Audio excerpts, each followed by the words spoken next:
Good morning.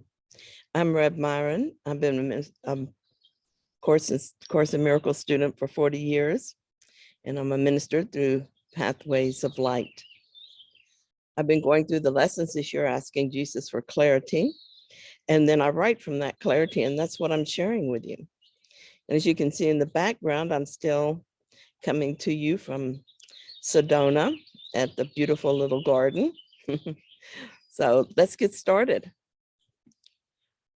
We're using lesson 188 this morning. Such a beautiful lesson. The peace of God is shining in me now. Paragraph 1. Why wait for heaven? Those who seek the light are merely covering their eyes. The light is in them now. Enlightenment is but a recognition, not a change at all. Light is not of the world, yet you who bear the light in you are alien here as well.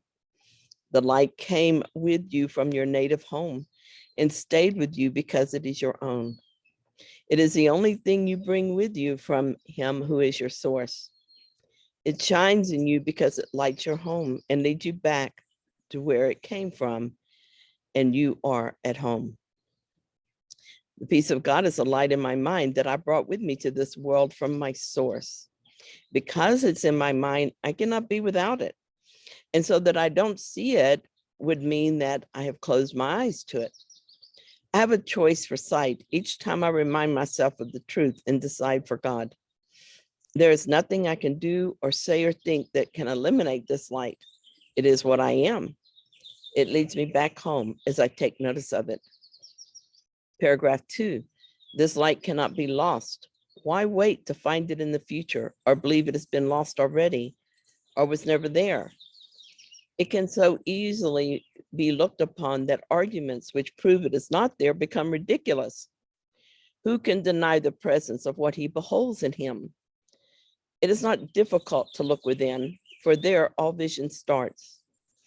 There is no sight, be it of dreams or from a truer source, that is not but a shadow of the seen through inward vision. There perception starts, and there it ends. It has no source but this. For a long time, I would meditate and hope to see light and would not do so. I felt like I failed and that I was promised something that I could not have. It was so disappointing and discouraging.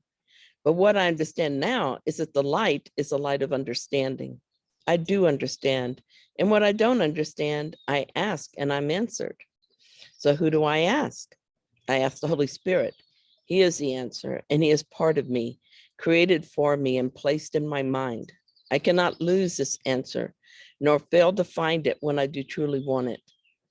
It is a light that guides me home. Looking within, I watch my thoughts for errors and within my mind, and the Holy Spirit corrects them.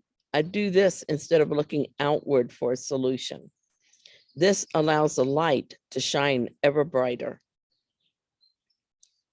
3, the peace of God is shining in you now, and from your heart extends around the world. It pauses to caress each living thing and leaves a blessing with it that remains forever and forever. What it gives must be eternal. It removes all thoughts of the ephemeral and the valueless. It brings renewal to all tired hearts and lights all vision as it passes by. All of its gifts are given everyone, and everyone unites in giving thanks to you who give and you who have received. 4, the shining in your mind reminds the world of what it has forgotten, and the world restores a memory to you as well. From you, salvation radiates with gifts beyond all measure, given and returned. To you, the giver of the gift, does God himself give thanks. And in his blessing, does the light in you shine brighter, adding to the gifts you have to offer to the world. He tells us a shining in your mind reminds the world of what is forgotten, and the world restores the memory to you as well. This reminds me of what I give is given back to me. As it said in lesson 187, the truth maintains that giving will increase what you possess.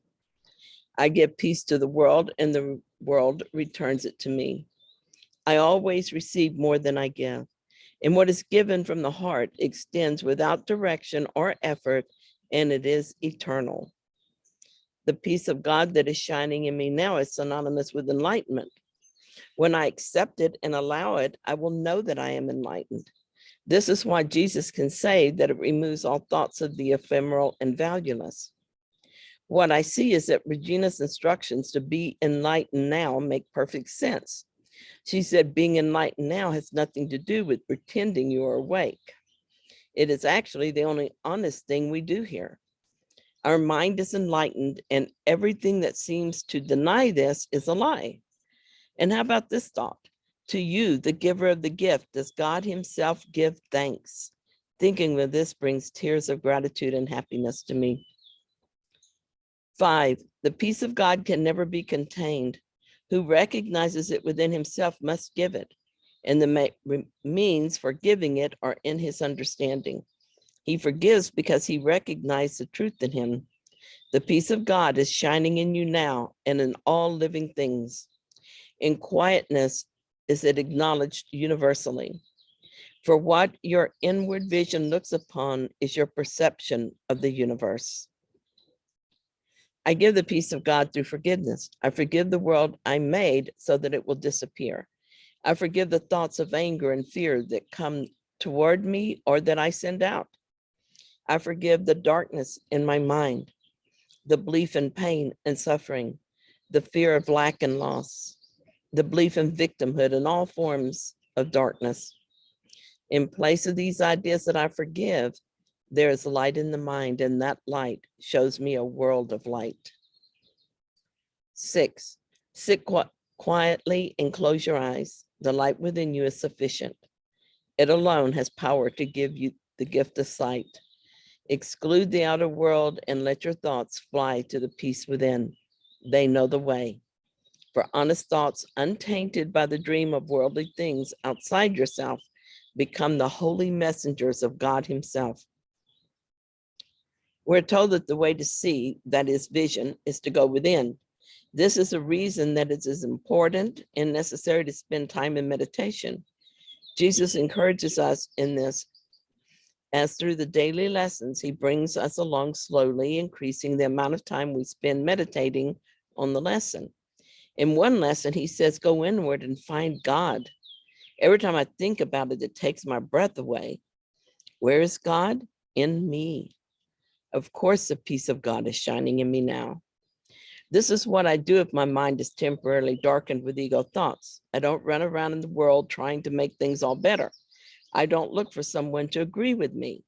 I close my eyes to the world and I go within for the answer. I don't speak or act until my mind is clear. And in that way, my words and actions are a blessing. I become a messenger of God. If I make a mistake, I forgive it and try again. 7, these thoughts you think with him, they recognize their home, and they point surely to their source, where God the Father and the Son are one. God's peace is shining on them, but they must remain with you as well, for they were born within your mind as yours was born in God's. They lead you back to peace from where they came, but to remind you how you must return. 8, they heed your Father's voice when you refuse to listen, and they urge you gently to accept his word for what you are instead of fantasies and shadows. They remind you that you are the co-creator of all things that live. For as the peace of God is shining in you, it must shine on them. When I take my attention away from worldly thoughts, the thoughts in my mind are not accompanied by words. They make sense because words, that makes sense because words are part of the illusion, symbols representing the thought. I can try to put words to the experience, but the best attempt is a poor job. The closest I can come is to say that I am finally at peace, and that hardly describes it, but we'll have to do. Jesus tells us that these thoughts will lead us back to God. I can speak of this with more confidence than when I'm talking about meditation. I hear this voice when it comes It seems to come as thoughts with words and just as clearly when there are no words. I recognize it as it guides me to say or do the thing that helps. I recognize it as the urge to move toward light instead of darkness. I can no longer believe the thoughts that say I'm guilty and lost. I can't believe the thoughts that say I made a terrible mistake and there's no way to come back from it. I still hear those ideas in my mind, and maybe for a moment I'll feel a sense of contraction, but the other voice calls me back to reality. I feel an affinity for that voice now and always move toward it. We are creation. All things that are created are born in our mind and in God's mind. It is the same mind. All thoughts we have thought with God remain in our mind because thoughts leave not their source. They will lead us back to peace as we're ready to return our awareness to God. We are co-creators with God, and his peace is shining in us right now, even as we dream of being separate from him. 9, we practice coming nearer to the lightness today. We take our wandering thoughts and gently bring them back to where they fall in line with all the thoughts we share with God. We will not let them stray. We let the light within our minds direct them to come home. We have betrayed them, ordering that they depart from us. But now we call them back and wash them clean of strange desires and distorted wishes. We restored to them the holiness of their inheritance. 10, thus are our minds restored with them, and we acknowledge that the peace of God still shines in us and from us to all living things that share our life. We will forgive them all, absolving all the world from what we thought it did to us. For it is we who make the world as we would have it. Now we choose that it be innocent, devoid of sin, and open to salvation. And we lay our saving blessing on it as we say, the peace of God is shining in me now. Let all things shine upon me in that peace, and let me bless them with the light in me. I practice this disciplining of my thoughts all the time now.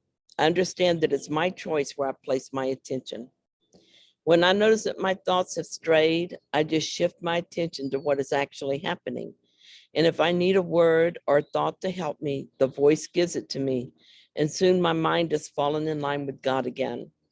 It is taking some practice to master this, but it is easier than I would have thought. I want to remember what it is like to think only with God.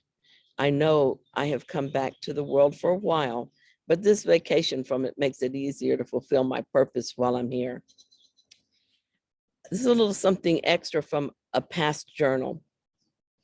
I was looking at the sentence that says, we take our wandering thoughts and gently bring them back to where they fall in line with all the thoughts we share with God. At that time, I would think about how often in the mornings as I woke up, I was aware of the chatter in my mind.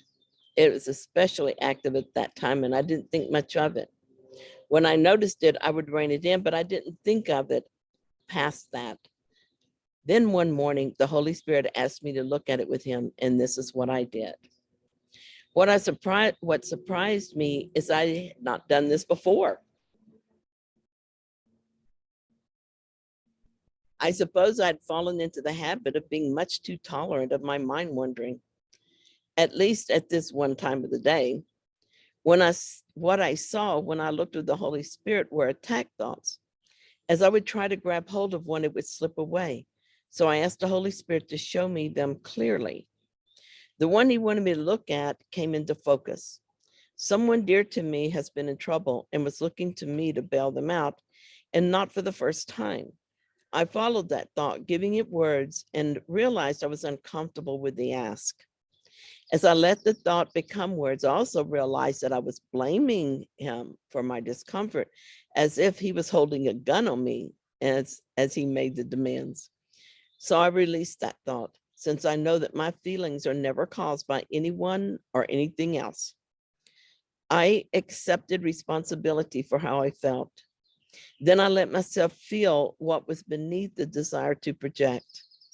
The feelings were of being attacked by his ask and fear of rejection if I said no.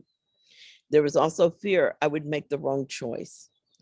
I saw I didn't trust my ability to discern what was best to do. Once I looked at all the feelings and the thoughts that source those feelings, I asked the Holy Spirit to heal my mind and show me another way to see this. I happily stepped back from dealing with this with the ego and waited for direction from the Holy Spirit. Immediately, I saw the next error. There was nothing for me to do because nothing was happening. All my previous distress was over something that might happen in the future. This brought me back to living in the present moment rather than planning for an unknown future with the ego as my guide. Holy Spirit, I'm so grateful for your help with this. Please continue to show me the buried beliefs in my mind. I'm ready to face them now. I trust you with the timing because you know me better than I do. Holy Spirit always answers these requests, and things are different now. My mind does not wander when I first wake up. Well, it does want to wander, but I am more aware and easily forgive the thoughts that show up. As well, the situation with the loved one who thought he needed me to bail him out was resolved lovingly and permanently, and in a way that healed us both. Thank you so much for joining me today in this lesson. If you found it helpful, then please like it. And if you haven't yet, subscribe.